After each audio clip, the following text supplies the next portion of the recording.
our school uniform. So this is our school uniform which my brother is demonstrating very nicely.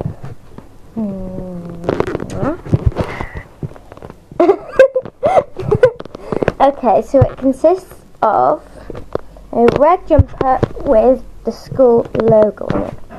And then you have to wear, and then it's got a green polo shirt. And then you have to wear grey trousers and black shoes. And you can wear whatever socks you like. So that is it. So now I'm going to pass you on to my brother. Bye. Right, come on. Hold it. Can you see me? Yeah. Okay, so this is the girls' school uniform. So you have a red cardi, and then you have a green polo shirt with this dragon on. Can you see that? Yeah.